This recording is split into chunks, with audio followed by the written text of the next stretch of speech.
একটি চোস্ট পায়জামা কাটিং করব। তো চোস্ট পায়জামা কাটিং করার জন্যে আমি 2 গজ 4 গিরে কাপড় নিয়ে নিয়েছি।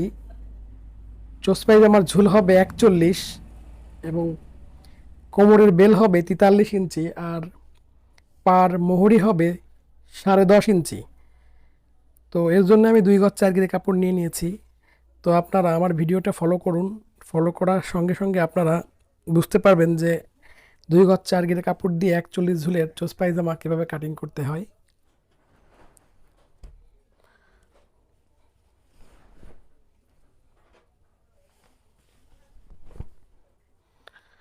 তো দেখেন, এই কাপড়টিকে আমরা, এই দেখেন ডাবল ভাঁজ আছে, তো আমরা এই কাপড়টিকে এইভাবে ভাঁজ করে নিব, 4 ভাঁজে ভাঁজ করে নিব। নিয়ে এইভাবে সুন্দরভাবে কাপড়টিকে সমান করে নিব।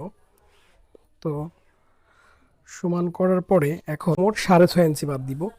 তো 6.5 ইঞ্চি বাদ দিয়ে এইখানে আমি দাগ দিলাম,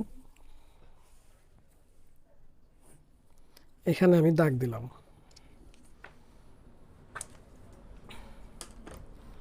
এভাবে সুন্দর করে একটা মার্জিন টেনে নিতে হবে। এই যে দেখেন, 6.5 ইঞ্চি এখান থেকে বাদ দিয়ে আমি পায়জামাটার ঝুল 41.5 নিয়ে নিলাম। তো 41.5 নেওয়ার পর এখানে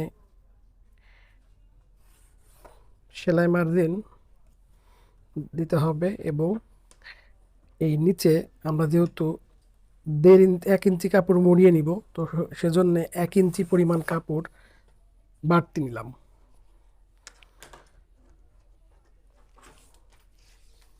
পায়জামাটির নিচের পাড় ঘের হচ্ছে 10.5 ইঞ্চি।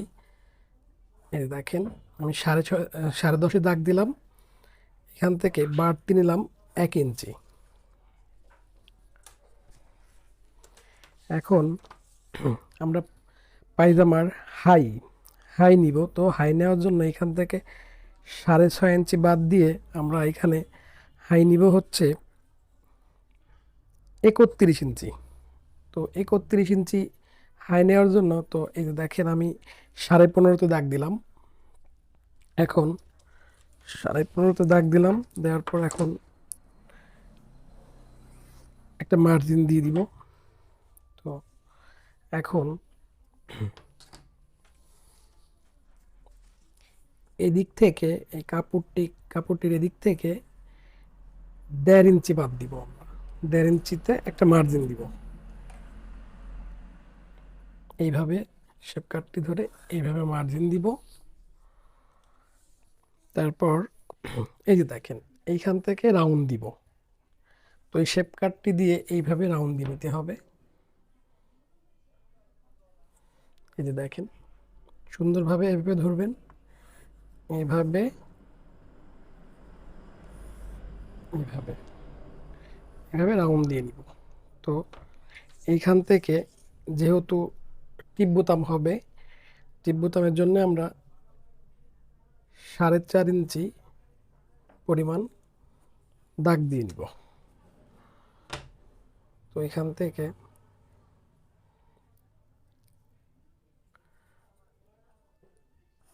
এই যে দেখেন, 4.5 ইঞ্চি পরিমাণে দাগ দিয়ে নিয়েছি।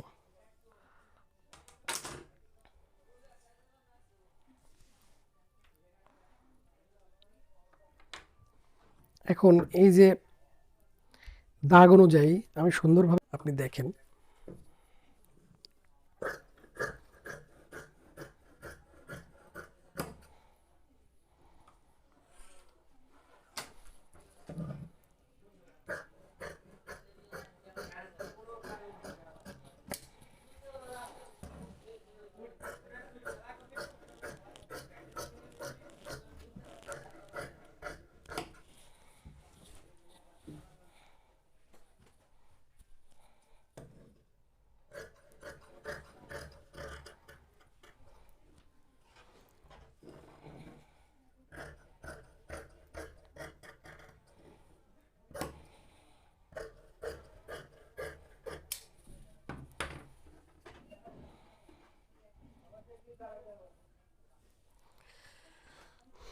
তো এই যে দেখেন পায়জামা কাটিং হয়ে গেছে।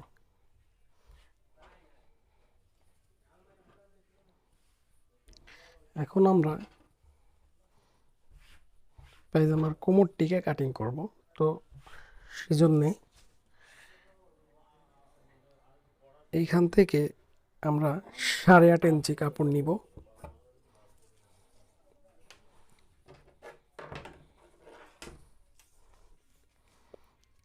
কোমর হচ্ছে 43। তো এই দেখেন 43-এ দাগ দিলাম। এখানে 4 ভাঁজে কাপড় আছে, 4টি ভাঁজ। 43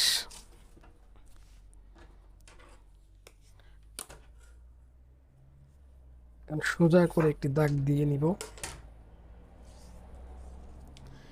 এখন এখান থেকেও 8.5 ইঞ্চিতে দাগ দিব।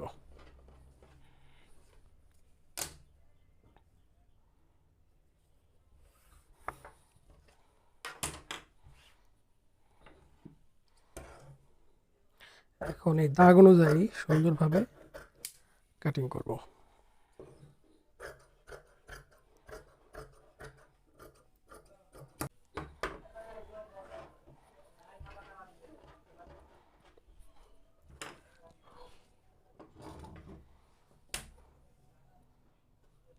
এখন যেহেতু রাবার হবে, রাবারের জন্য এইটুকু।